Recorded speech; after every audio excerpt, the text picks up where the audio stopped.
गिद्धों का एक झुंड खाने की तलाश में भटक रहा था। उड़ते उड़ते वो एक टापू पे पहुंचे। वो जगह उनके लिए स्वर्ग के समान थी। हर तरफ खाने के लिए मेढक, मछलियाँ, समुद्री जीव मौजूद थे। इससे भी बड़ी बात थी कि वहाँ इन गिद्धों का शिकार करने के लिए कोई भी जंगली जानवर नजर नहीं आ रहा था। वो बिना किसी डर के वहाँ रह सकते थे। युवा गिद्ध कुछ ज़्यादा ही उत्साहित थे। उनमें से एक बोला, वाह, मज़ा आ गया। अब तो मैं यहाँ से कहीं नहीं जाने वाला।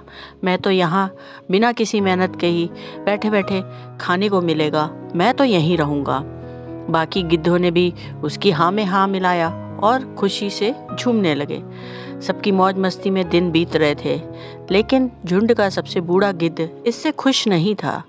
एक दिन उसने चिंता जाहिर करते हुए बोला, भाइयों, हम गिद्ध हैं। हमें ऊंची उड़ान और अचूक वार करने की ताकत के लिए जाना चाहता है, ना कि इस तरह बैठ के खाने के लिए। जब से हम यहाँ आए हैं, हर कोई आराम तलब में हो गया है। ऊंची उड़ान तो बहुत दूर की बात है। कई गिद्ध तो कई महीनों से उड़े तक नहीं हैं और आसानी से मिलने वाले भोजन से हम सब शिकार करना भूल जाएंगे। ये हमारे भविष्य के लिए अच्छा नहीं है।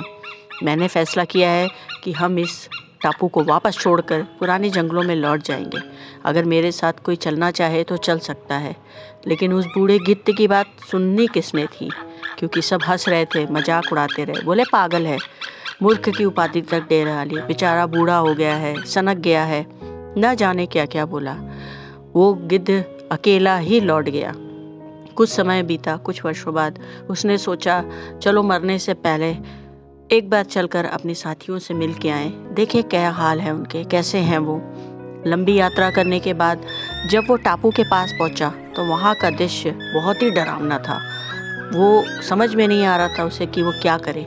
ज़्यादातर गिद्ध मारे जा चुके थे और जो बचे हुए थे वो बुरी तरह घायल थे। ये कैसे हो गया? उसने कुछ बचे हुए गिद्धों से पूछा। कोई करहा रहा है, कोई घायल है। वो सब सिर्फ माफ़ी मांग रहे थे।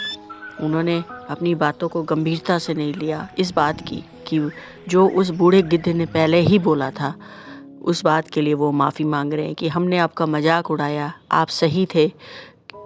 तो उसने पूछा, हुआ क्या, ये तो बताओ। उन्होंने कहा, दरअसल आपके जाने के बाद एक बड़ा सा जहाज़ आया और उसके बाद वहाँ पे चीतों का एक झुंड वहाँ पे छोड़ के चला गया। चीतों ने पहले हम पर हमला नहीं किया, पर जैसे ही उन्हें पता चला कि हम सब ना तो ऊंचा उड़ सकते हैं, ना ही कुछ कर सकते हैं, तो उन्होंने अपने पंजों से हमें धीरे धीरे हमला करके खाना शुरू कर दिया। हमारी आबादी ख़त्म होने की कगार पे है। बस कुछ हम चंद घायल गिद्ध ही जिंदा बचे हैं। बूढ़ा गिद्ध देखकर बस अफसोस ही कर रहा था। वो वापस जंगलों की तरफ उड़ चला। उसने बस यही कहा कि अगर हम अपनी शक्ति का प्रयोग नहीं करेंगे तो धीरे धीरे हम उसे खो देंगे। अगर हम अपनी बुद्धि का प्रयोग नहीं करेंगे तो उसकी भी तीक्ष्णता यानी तीव्रपन खत्म होता जाएगा। अगर हम अपनी मांसपेशियों का प्रयोग नहीं करते तो उनकी भी ताकत घट जाती है। इस तरह अगर हम अपनी योग्यता को भी चमकाएंगे नहीं तो हमारे काम करने का मनोबल कम होता जाएगा। तो ऐसा नहीं करना है।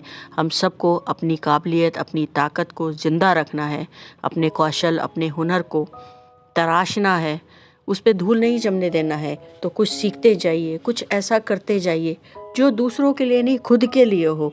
वो आपको बड़ी से बड़ी मुसीबत आने पर आपको एक नई उड़ान देगा, एक ऊंची उड़ान देगा। हम जब तक जिंदा हैं हमें अपनी कौशल को सुधारना है। तो दोस्तों, बात अगर पसंद आती है तो कमेंट ज़रूर बनता है। बात कमेंट ना भी करें तो कम से कम इन बातों को अपनी ज़िंदगी में उतारते जाएं, कुछ सीखते जाएं, खुद के लिए, सबसे पहले खुद के लिए। कल फिर मिलते हैं नए थॉट के साथ। तब तक के लिए धन्यवाद।